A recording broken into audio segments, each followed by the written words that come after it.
Good morning, all of you. Now we will start today's lecture. Today we are going to discuss the basics law of electromagnetic. Now here we discuss with electromagnetic what is low frequency, high power application. These are the electrical machines, and high frequency, low power application. This is what our focus, that is antenna, radar, mobile, and communication. We also discussed that the why we are going for high frequency, because bandwidth is proportional to the frequency of operation, and we require a bandwidth for transmitting more information. So that's why we are going for the higher and higher frequency as the applications are increasing and the requirement of the bandwidth is increasing. Now I'll go for this application, this concept, that is what the field. Now, what do you mean by the field? So here, this is what the definition. Definition of field is: at each point of a region, there is a corresponding value of some physical function. The region is called as field. What it means? Okay, what this field means? We will go and consider here the classification, where the classification is scalar field and the vector field. I have given the example also. Now I'll go and explain that what it means with the example. Now the definition is: at each point of a region, there is a corresponding value of some physical function. At each point of a region. Now, what region you can consider? Suppose I'll consider this region. You have to consider the region. I'll consider this region, that this room. I'm sitting in this room. These boundaries of the wall of this room, I'll consider this as the region. Okay. Now, there is a corresponding value of some physical function. Now in this room, I'll consider some physical function. As here it is mentioned, the temperature. So I'll consider the temperature as one of the physical function. And this region is called as the field. Now we'll explain that how this region is a field. Suppose this room, early morning I came to this room, and the temperature of this room was the room temperature. Suppose the room temperature of this room was around 30 degrees centigrade. Okay. Then I came here and I turn on the AC. Okay. After turning on the AC, I set the room temperature of the AC as 24 degrees centigrade. Now, after some time, this room temperature becomes 24 degrees centigrade. Now you can consider what was the temperature of the room. Initially, the room temperature was 30 degrees centigrade. This is the initial condition. Now, when I came to this room, the room temperature, it becomes, after turning on the AC, it becomes 24 degrees centigrade. Now, in this entire room, okay, in this entire room, that whatever the temperature of this entire room is now 24 degrees centigrade. Outside the room, what may be the temperature? Whatever the room surrounding temperature, if this is 30 degrees centigrade, outside the room, 30 degrees centigrade. So whatever the region of this room, the entire region of this room is what? A 30 degrees centigrade field. Now, this example is what? Temperature is what? Scalar quantity or vector quantity? Quickly, somebody. Quickly. Scalar quantity. Yes, we know temperature is the scalar quantity. So whatever this field of temperature created is what? A scalar field. Simple. And if I'll take a vector quantity, suppose wind velocity. Now, outside there is a wind velocity. Now, we know that in the news we say that there is a thunderstorm, this, that. So wind velocity increases. So it is in the particular region. Okay. So in that region, the wind velocity is this much. So if we will have the vector field, then that vector field is whatever it is, force, or the electric field or whatever the wind velocity. So that you can say these all are the example of what? Example of vector field. So this is what the field. So get this very clear by the concept of the temperature. So because it is very easy to understand. If you will understand what is the field, then it will be very easy for you to go ahead, because we are talking further based on the electric field, magnetic field, electromagnetic field. So field is what? At each point of a region, there is a corresponding value of some physical function. So we are considering a region and we are considering some physical function, and whatever the value of that function is the field. The region is called as the field. So this is what I hope this is clear. So this is what? Nothing but the field. Now basics.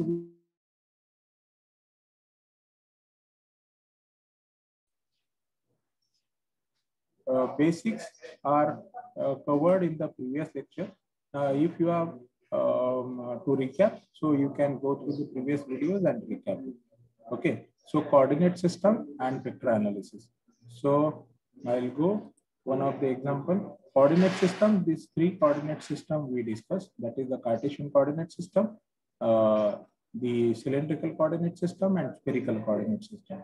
These three are the coordinate system that we require. Mainly, we are using the spherical and sometimes cylindrical coordinate system. In some simple example, Cartesian coordinate system. But main use of the spherical coordinate system most of the time. These are the animations I told. Here, the previous one, this is the spherical coordinate system increasing radius. This is what in the previous lecture we discussed this. This is what the alpha, and this is what the theta. Theta limit is 0 to, anybody quickly, theta limit is 0 to 180 degree. Correct. And phi limit is 0 to 360 degrees. Correct. So here the limit of this is what theta, this is what phi. The door example, it is the angle which is the azimuth horizontal angle, and limit is 360. Door is rotating 360 degree. This is theta. Theta maximum limit is 180 degree, and the this is what elevation, the vertical angle. Okay, so remember this. Now this is coordinate system that we discussed completely, and we have discussed this formula for the small surface on the sphere, that is r square sine theta d theta d phi. Okay, that we discussed. Now you all of you require this. Sometimes may require the conversion from one coordinate system to the other coordinate system. So this is what you can take the snapshot afterwards, and you can utilize it for your purpose. That is, this is what Cartesian coordinate system. If you are in Cartesian coordinate system, the parameter will remain same. If you want to convert the cylindrical coordinate system to the Cartesian, if you want to convert the Cartesian coordinate system to the cylindrical, so here cylindrical coordinate system parameters are there, r, theta, and z. So r is the distance, so it is x square plus y square under root of. Okay, theta is tan inverse of y by x, and z is the same. So same way it is given for the cylindrical coordinate system, r theta z. Cylindrical coordinate system for in terms of the spherical coordinate system, here phi is the same. Okay, and here the spherical coordinate system, r, theta, phi are the coordinate for the spherical coordinate system. That is in terms of the Cartesian coordinate system, in terms of your cylindrical coordinate system, and it is the spherical. So this table, if you will have these three axes, this diagonal, it is the same, and remaining, if you will utilize this for the conversion, so you can very easily solve the numericals or the design problem based on what? Based on your conversion, if it is required. Okay, this problem we have solved in the last time, so I will go for the another problem that quickly we will go. This is the spherical coordinate system. Now I'll go for the cylindrical coordinate system. The similar type of the problem I am going to do here. So all of you are requested, please open your notebook and you can just try this out. And I am expecting answer from you because this is similar. Formulation may be the different from the spherical coordinate system. Now, what is the problem here? Use the cylindrical coordinate system. Now, this problem is for the cylindrical coordinate system. Use the cylindrical coordinate system to find out the area of curved surface on a right circular cylinder where, now what is this? This where radius is given r equals to 2 meter, h equals to 5 meter, that is r is the radius, height equals to 5 meter, and the angle is given. This angle is phi from 30 degree to 120 degree. It is similar to the previous problem which we discussed last time in the last video. You can see it. Okay. Now the radius is given 2 meter, height is given, but you are not asked to find it out the area of the complete cylinder, but a partial cylinder from 30 degree to 120 degree of the phi angle. Now, how we can do this? Here is the diagram. Always, initially I told that you just sketch the diagram. The diagram will help you to understand the problem. And if your understanding of the diagram is correct, more than 60% problem you have solved. Because in the way what it is called in the medical field, if your diagnosis by the doctor is correct, then your half of the diseases, whatever the problem or disease you have, that is solved. So similar way, if your imagination and drawing the diagram in electromagnetic is correct, then obviously you will be able to solve the problem. Now what is here? Here this is the cylinder. Okay, this is what the cylinder. Z-axis, x-axis, y-axis. We will use this nomenclature. Okay, x, y, z. It is called anti-clockwise Cartesian coordinate system nomenclature.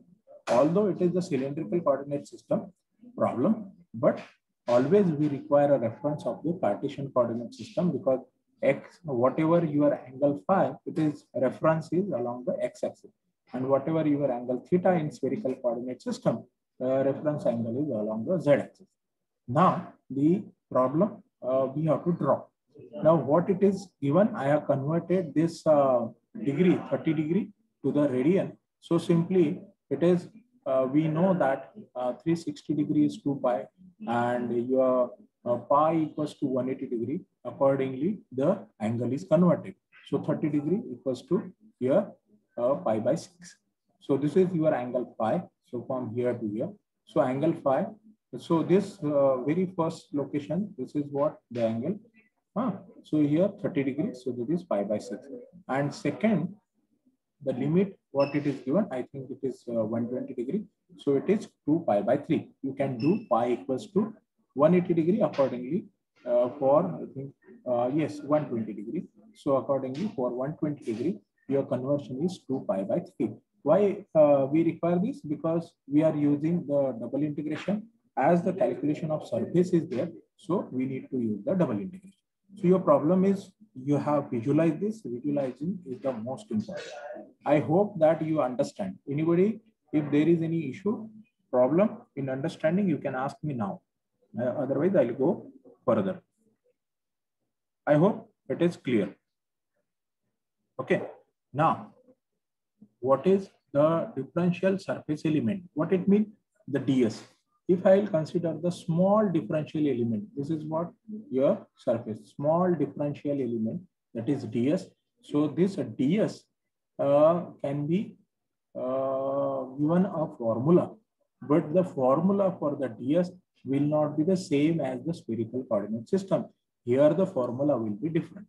Now you just see that how we can calculate the surface.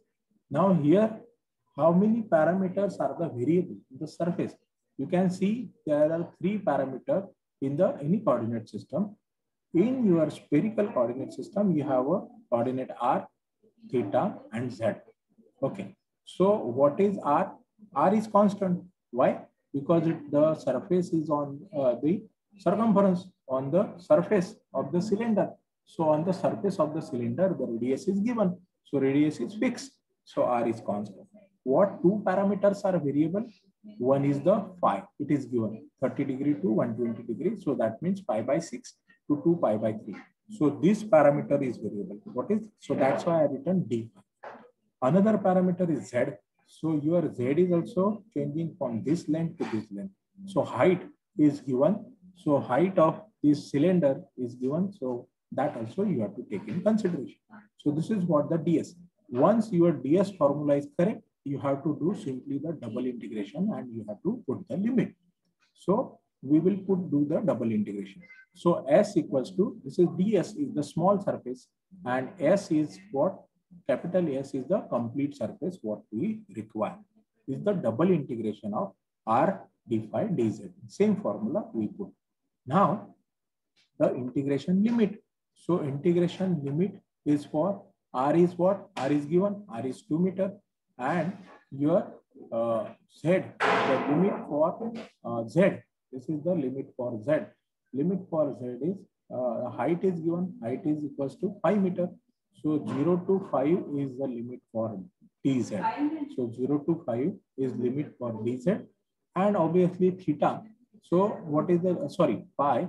So limit for the pi is given. So pi by 6 to 2 pi by 3. So this is there. So quickly, all of you are requested to solve this integration.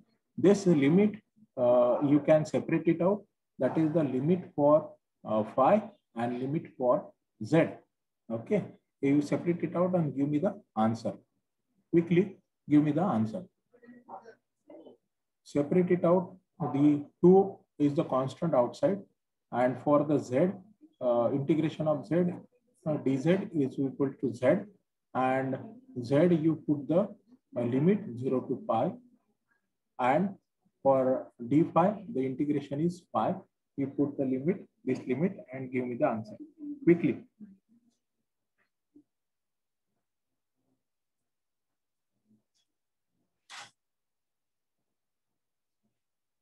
Anyone? You have to solve the integration simply. Separate it out. I hope I am clear. It is very simple integration. Sir, 5 pi? Yes. We'll just check it out whether it is correct. 5 pi you got. Anybody else got the answer? Yes, sir, 5 pi. Sir, 5 pi. yes, sir. Yes, sir. 5 pi. Okay. Anybody else got answer other than 5 pi? No one. Okay. So yes, the answer is correct. As the unit is given in the in the problem, unit is meter. So don't forget to mention the unit. If unit is not given, then no need to mention the unit. But the unit is 5 pi meter square. You put the value of pi and then you will get the entire surface, whatever the surface area that you will get. So this is what 5 pi is okay. But if the area is there, so unit is given in meter, length unit, so area, surface area will be meter square. If it is given in centimeter, then centimeter square. If no unit is given, then unit square. Okay, because if you will not write the unit, your marks may get cut. So this is what the simple example. So here I have explained that how the coordinate system integration, that is the mathematics, go in hand, and we require mathematics to solve the problem. The basic concept you just remember, that is what the what you require. You require to have the imagination of this figure. What is the problem? Now we'll go further. Here we discussed in the previous lecture, that is the vector analysis. Now I will not go in detail in this because there is a complete lecture. I hope that all of you have gone through it with the various example and example of the ball. I have explained it. So all of you are requested to go through that video lecture. It is around 1 hour lecture, and very rigorous discussion is happened in this vector analysis, why we require. So all of you are requested to go through this. So we require the understanding of that. In that, I explained what is dot product, what is cross product, what is gradient, and what is divergence. Physical significance of all these parameters are explained in detail. So I will not touch upon this parameter in this lecture, but it is very, very important. It is very fundamental. I'll request all of you, please take your 1 hour, watch that video, and that will give you the very good understanding of all these parameters, and all these parameters are required. Now onwards, in the Maxwell's equation, in the entire electromagnetic, we will require a cross product, dot product, gradient, divergence, and curl also. So the explanation of curl with this example is also given. So again, here I am not going to explain it, but it is very, very essential. You all are requested today only, you go through it, and it is required. Okay. Now I'll go for the electromagnetic, because we have to go for the electromagnetic. We have to rush for that. So prerequisite we have covered. And if you have any doubt, anything, so you can go through a book named Jordan. So your fundamental concept for this is clear. And if you are comfortable with video, so you can go through the video and get the concept very clear, because it is very, very fundamental thing, and that fundamental should be very clear. Without the fundamental, without the base of the building, you cannot go out. You cannot go for the higher floors. So the fundamentals are very essential. So I hope all of you will go through the dot product, cross product, gradient, divergence, and curl. So you must have the thorough understanding. If you are not able to understand this, pause the video and understand it properly multiple times. You can see that, until you understand the concept, you should watch that video. Okay. Now I'll go for the electromagnetic. In the electromagnetic, we will start from this Coulomb's law. Now this you might have studied previously in your school. Now what is Coulomb's law? This is what the statement. Now this subject, you will have the statements and definition. So the definition and definitions we have to take as it is. It is recommended. So I'll just read this. The force between two very small objects separated in a vacuum or free space by a distance which is large as compared to their size is proportional to the charge on each and inversely proportional to the distance between them. What it is given? It is given a force. What force? Between two very small objects. So what objects I have considered here? Q1 and Q2. So here the very small objects I have considered, they are separated by a distance. So here this is what a distance. I'll consider two objects that are very small as compared to their size. So here I have considered this is one charge and this is another charge. Okay. So those two different charges are there. And what is their name? Here it may be Q1. This is what Q1, and this charge is Q2. They are separated with a distance. That distance is R. Okay, this is very simple. Not necessary that Q1 and Q2 are the same. They may be the same or maybe different. Now, the force between these two charges, Q1 and Q2, force between these two charges is given by the what? This law. This is what Coulomb's law.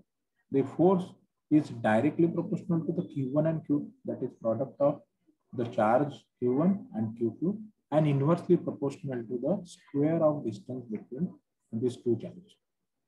So this is square. So you can say square function. It is, you can say it is exponentially decay. If the charges are very close, the force will be very high. If they are going away, the force between those two charges, it will decrease exponentially, because resistance is increasing.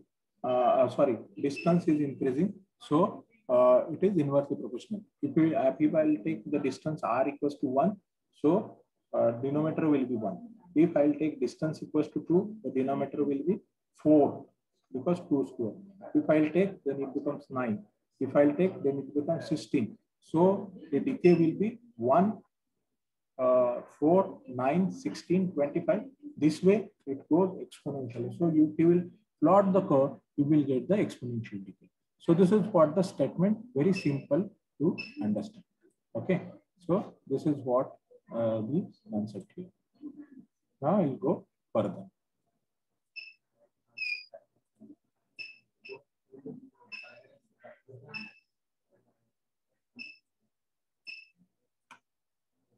So now here Coulomb's law. Now what is K? Here the K is there. So K is the constant. In the Coulomb's law, this constant K cube, it is proportional, directly proportional to Q1 cube and inversely proportional to R square. But what is this K? So K is constant. So how this K can be calculated? So this K equals to 1 upon 4 pi epsilon 0. So this is the value of constant. So pi is always we treat as the constant, but what is this epsilon? 4 pi, and this, what is this epsilon? So epsilon 0 is what? Permittivity of free space. You might have heard this word parameter previously. So in the electrostatic or the electric field, always this epsilon will come. So this epsilon 0, that is what? Permittivity of free space. Okay. And epsilon R is the relative permittivity of dielectric constant. Means what? If these two charges are in a free space, so free space means there is a vacuum or the free space. So permittivity is epsilon 0. If the charges are separated, suppose the capacitor plates are there and it is separated by a dielectric constant, maybe the ceramic, mica, paper, or anything else. So whatever the dielectric constant of that material which is separated is, that will be considered. Okay. So this value is important. You can take it down. You will require this always in solving the problem. You can take this as the 8.854 into 10 to the power minus 12, or you can have 1 upon 36 pi into 10 to the power minus 9. So I'll recommend this. It is easy to remember, 1 upon 36 pi, and here there is 1 pi. So the pi will get cancelled and your calculations will become easy when you will solve the numerical. So I'll recommend to remember this value. Nowhere in no problem this epsilon 0 value will be given. You will require this value. So it is 1 upon 36 pi into 10 to the power minus 9. This is farad per meter. So epsilon, if you will consider the phenomena of the epsilon, so it is unit. From the unit you can consider this. It is the farad. So it is, you can say, equivalent, or it is correlating with the capacitance. So it is farad per meter. Always remember this unit. Farad per meter is the epsilon. And what is the relation between epsilon 0 and epsilon R? Epsilon R will be some number. 2.2 is the dielectric constant, relative permittivity, or dielectric constant of 2.2 is for FR4. FR4 is the material. Generally, whatever the PCB, you might have used the PCB, printed circuit board, for your projects. So whatever the common material used for that base, and above the PCB, there is a copper layer. So what that base is the FR4 material. And this FR4 having the dielectric constant equals to 2.2. There are some other materials also having dielectric constant. So relative dielectric constant of air or free space is 1, and epsilon 0 is the value is given. So this is what the relation. We are always taking epsilon. So epsilon equals to epsilon 0 into epsilon. So it is based on the medium. If your medium is there, you can put epsilon 0. If your medium is something different, so you have to put in the constant. The formula is 1 upon 4 pi epsilon. So this way you have to use. This is very simple concept. Okay. Now from the Coulomb's law, I hope this is clear. If any doubt, you can ask me quickly. Okay. So I'll go for the electric field intensity. Now, what is this electric field intensity? It is derived from the Coulomb's law. Okay. Now, in the Coulomb's law, it is what given as the force between F2. That is the force acting on this force. Now, this is little bit modified. Force acting on charge Q2 by Q1. Okay. So Q2 is what? The charge. Okay. And here it is given in the vector manner. As this is the force, it will be vector quantity. And vector, what the vector is? 1, 2. As I have drawn the vector, so what this vector? It is between the two charges. Okay. As I have shown here, these two charges are there. One is the Q1 and Q2. Okay. So these two charges, this is what one charge and this is another charge. So it is the vector joining this Q1 and Q2. Okay. So this is vector A cap is the, you can say it is the unit vector. Always we have to take a unit vector. So this unit vector is A cap 1, 2, from 1 to 2. Okay. Now in Coulomb's law, what changes we can make so that we can get the electric field density? In Coulomb's law, replace Q2 by Qt. What this is? Q2 is the test charge. Replace this Q2 by Qt. T is what? Test charge. Okay. Qt is the test charge moving around Q1 slowly. So this is what we can say Q1 and this is Q2. So this is what the test charge, it is moving around Q2. Okay. So we are talking about the electric field intensity, how it can be. So there exists everywhere a force on the Qt, because Qt we can say it is going this way, it is going this way. Now clock around it is moving.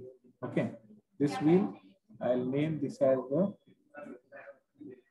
Qt and this one as the Q1.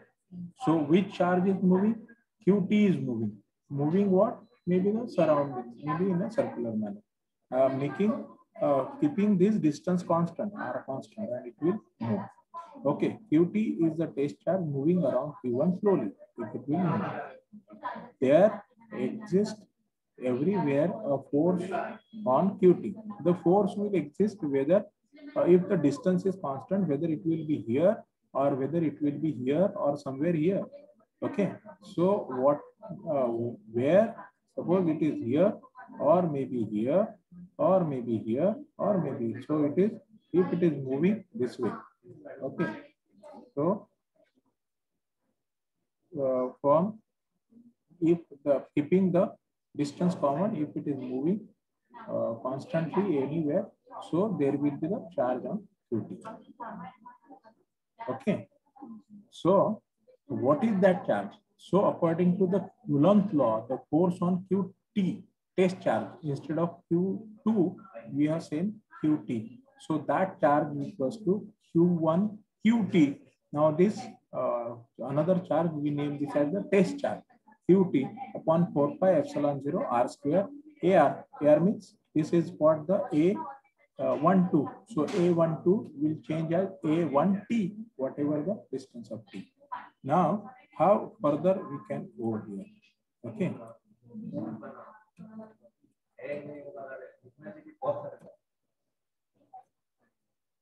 How further we can go?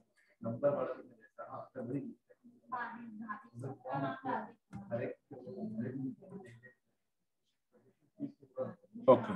Now, whatever these charges, whatever these charges are there, so Ft. Now, what I'll do? Ft, whatever the force per unit charge, whatever the per unit charge is the test charge. Ft upon Qt is equals to Q1 upon 4 pi epsilon 0 R. So R is 1 to T square into AR. Okay. So what this electric field intensity is? The function. It is nothing but the function of Q1 and the direct line segment from Q1 to the position of the test charge. This describes a vector field and is called the electric field intensity. I'll read again. Please be focused. The function of Q1 is here, and the direct line segment is denoted by R. From Q1 to the position of test charge, here the vector is given to the position of test charge. This describes a vector field. This is what a vector field is called as electric field intensity. This is what denoted by E, and it is the vector quantity. Force per unit test charge is nothing but E. So it is electric field intensity, very, very essential and important parameter of electromagnetic, is equals to Q upon, this is one specific formula. Now this is the general formula. General formula Q upon 4 pi epsilon 0 R square AR. Here small r is taken for this reference. Okay, R is the distance, same, and AR is the vector form that particular test charge to the point where you are interested to calculate the electric field intensity. What is the unit of electric field intensity? Force unit. What is the unit of force? Newton. What is the unit of charge? Newton per coulomb. Okay. So logical unit is of electric field intensity is Newton per coulomb. But as this is the electric field intensity, this is what the logical unit, but we generally use this unit volts per meter. Now, how the Newton per coulomb is equals to volts per meter, that I'm going to explain. So this is what the electric field intensity. There are 4 parameters, that is E, D, H, and B. E and D for the electric, and B and H for the magnetic. So these are the 4 basic parameters. In the entire subject, you will require this parameter, electric field intensity. Is there any problem? I don't think so. It is very simple. If there is any, so quickly you can ask. Anything is there? I don't think so. Okay, thank you. So we will go further. Now, this is what the unit, how this unit can be, you can say unit of electric field intensity. What is the unit is Newton per coulomb. How we got? The force unit is Newton and charge unit is coulomb. So this how it is converted to volt per meter. Now I'll give this simple step. We can say it is called the unit equivalence.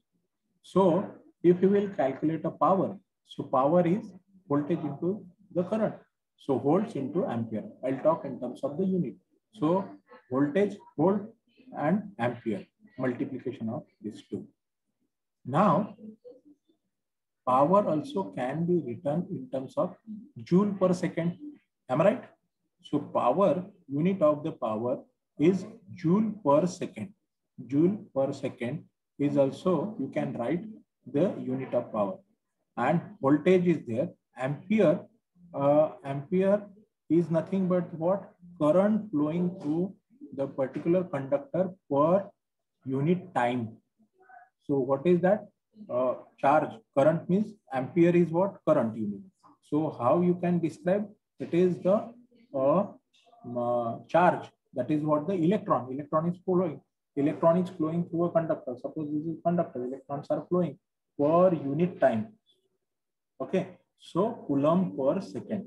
So it is coulomb per second. So what I'll do?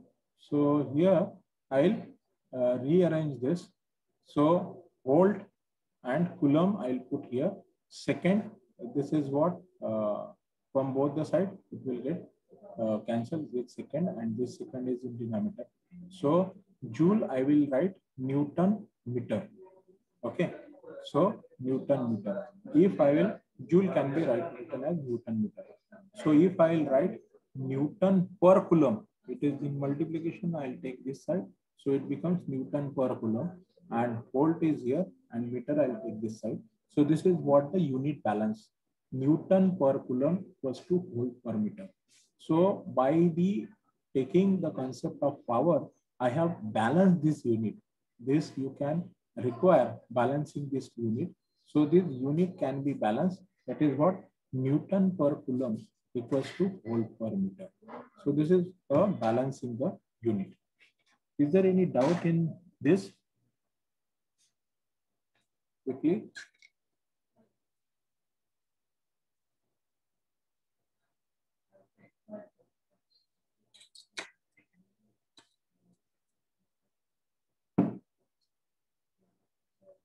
Okay, so I'll go further. Now, this is what the unit is there. Now, this charge configuration, all of you should know this charge configuration. These charge configuration are of three types. So I'll go first. We discuss the what a point charge. Now we'll go for a line charge. So what is this line charge?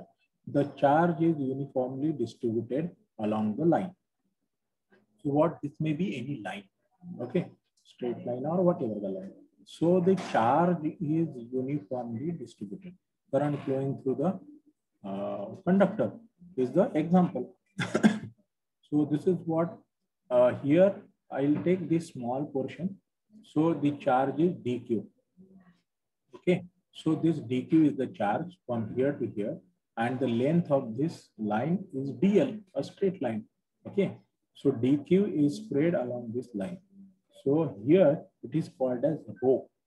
Rho is what? A line charge. Rho is the charge, and L, suffix L is the line charge. So total charge spread. Okay. So total charge spread. What is total charge? dq upon length of line. So this is what length of line, dl. So dq upon dl, or you can say simply q by l is what? This is what? Charge per, this is what? A line charge. Okay. So rho L, you can say it is line charge. The unit is, charge unit is coulomb, and line is there. So unit of line is meters, serious unit. So unit is coulomb per meter. Unit of charge is coulomb. That is the point charge. But if you will take a line charge, so the unit of charge you have to take coulomb per meter. Always remember the unit because it requires in solving the problem. Okay.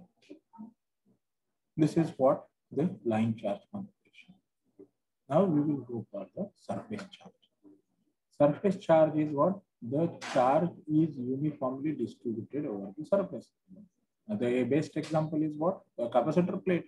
Capacitor plates are the parallel plate, simple plate, and the charge is distributed uniformly over this capacitor plate. So same thing is here. I have shown here the plate. Maybe any type of plate, not necessary it should be the rectangular plate, whatever plate is. So in that I have choose the small surface, that is the rectangular surface, that is ds. So rho s, rho is the surface charge. S stand for surface.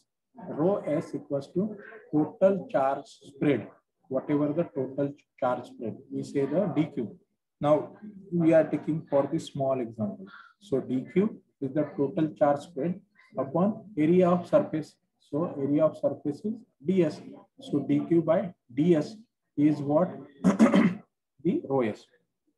And if you will integrate it, you will get q by s. So unit is coulomb per meter square. Line charge unit is coulomb per meter.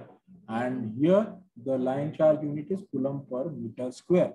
Sometimes it is not mentioned in the problem whether it is the line charge or it is the surface charge. By the unit, you have to understand it is the surface charge. If your unit that the 2 coulomb per meter square is the surface charge given, so you have to understand it is the surface charge. They don't mention as the surface charge most of the time. And if it is coulomb per meter, so it will be line charge. Okay. Now the next is the volume charge. This is what the third type. Now this is what one box, and the charge is completely spread in the complete volume. Okay. complete volume of all this charge. So this is what small volume dV. Okay. So the charge is uniformly distributed in a volume. So rho V equals to charge filled in a volume, whatever the volume complete dV charge filled in that, and divided by volume. So rho V, this rho V volume charge density, it will require V, rho stand for the density, Q stand for the charge. So this is density, volume charge density, line charge density, or surface charge density. Okay, so this is what you can say the rho V equals to dq. If you will take in the small manner, so it is dq by dv. If you will take complete, so it is q by v. Q is the charge in that complete volume, and v is the volume. So the unit is coulomb per meter cube. So remember, volume charge density coulomb per meter cube, volume surface charge density coulomb per meter square, line charge density is coulomb per meter, and if it is the simply point charge, it is the coulomb. Okay, so in the numerical, you may have the any type of the charge, maybe the point charge, maybe the line charge, maybe the surface charge, or maybe the volume charge. 4 type of charges are there. So the unit start from coulomb for point charge, coulomb per meter for line charge, coulomb per meter square for the surface charge, coulomb per meter cube for the volume charge. So accordingly, remember the unit. Okay, this is what the simple understanding. I don't think that anything is difficult in this understanding. Am I right? So there are multiple numericals. So you all of you have to do the practice of the numerical. That is what essential. So these formulas comparatively you remember and do the practice. Now this is what the simple example. The cross section of a charged cylinder of a radius 4.5 meter and surrounding space vacuum. The cylinder has a uniform charge density of 1 coulomb per meter cube. So very first, which type of this charge is coulomb per meter cube? Quickly, anyone? Volume charge. Correct. It is the volume charge. So what is there? The volume charge is spread here, and it is spreading outside. The arrows are here. And what is indicate? E is the, you can say, electric field intensity. And what is the unit? Volts per meter. You just see here. Electric field intensity, volts per meter. And it is blue is the minimum. The values are given. So that is 1.53 into to the power -1. And it goes to plus to the power +8. So blue is the lowest intensity, red is the highest intensity. So you can say here it is the blue, lowest intensity, blue, then it becomes this green, then it becomes yellow, and here on the surface it becomes red. So the intensity is very high exactly on the surface of this, whatever the surface, whatever the enclosure. So it is on the surface. So always remember that on the surface, the intensity is very high, electric field intensity. And as you go away, so this is red, then it becomes yellow, then it becomes green, and here it becomes blue.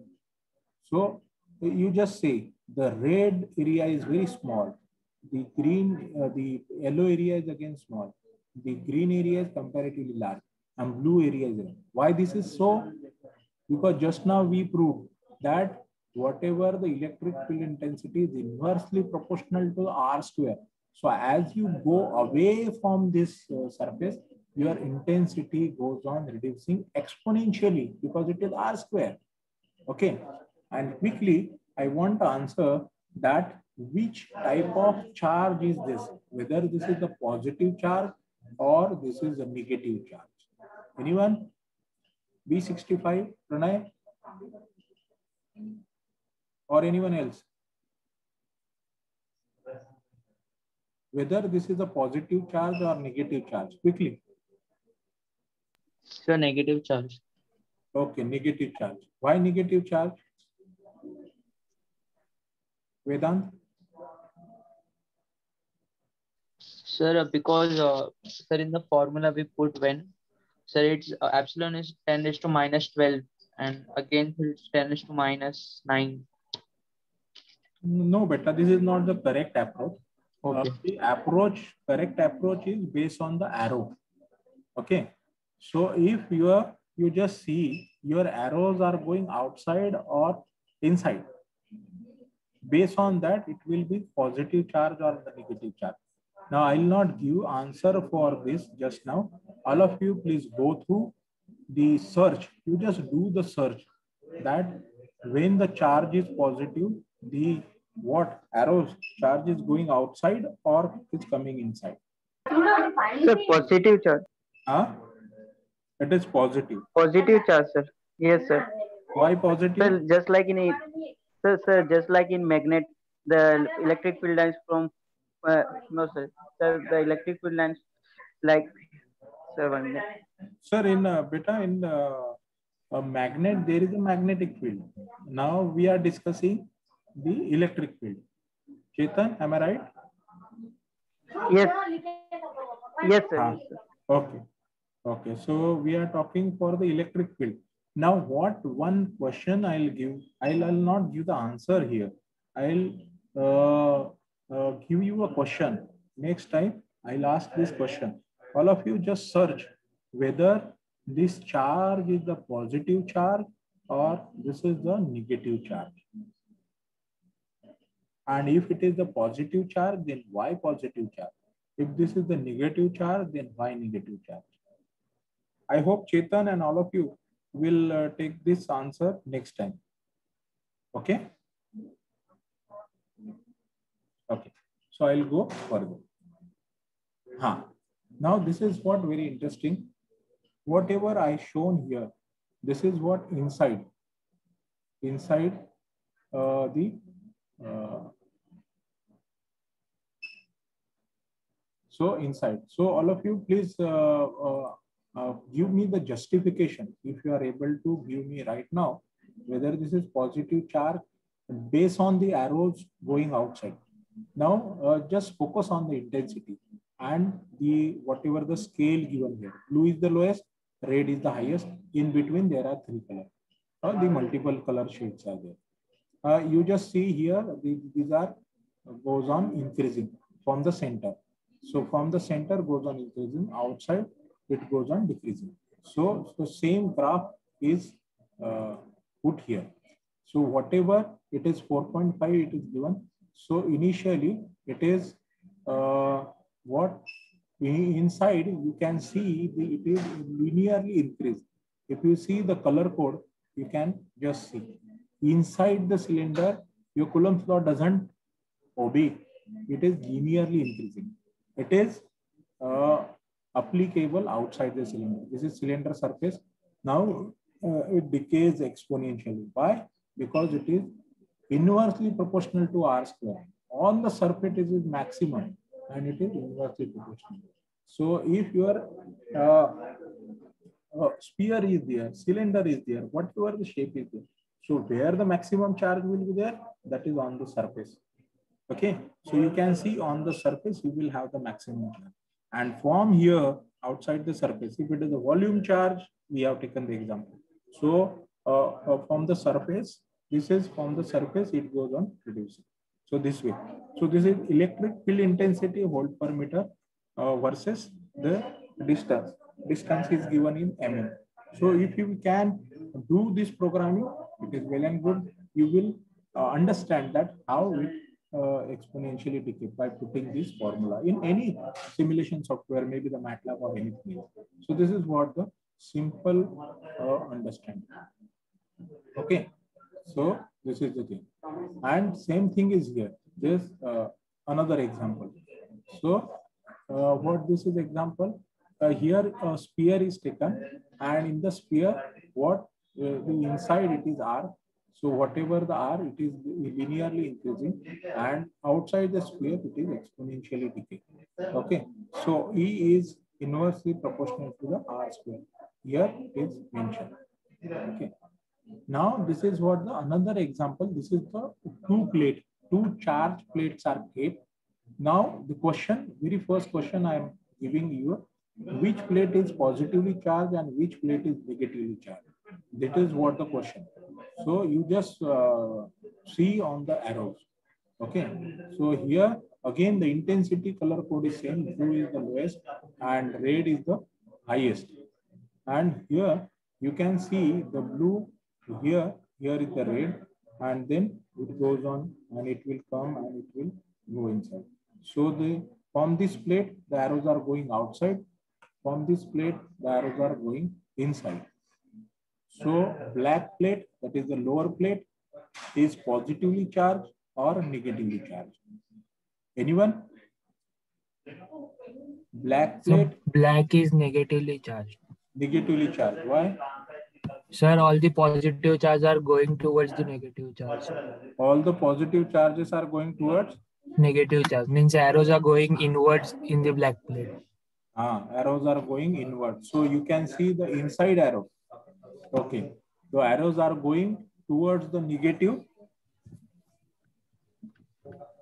Anything else? Anyone has any different view?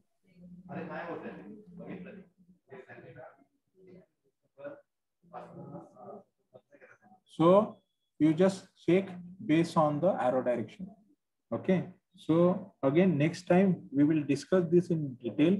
So these are the two questions I will keep with you. That is the plates, capacitor plate, as well as the previous, this one. This. So this charge is positive charge or negative charge, and which plate is positive charge and which is negative charge. Okay. So this is what we will stop here for a day.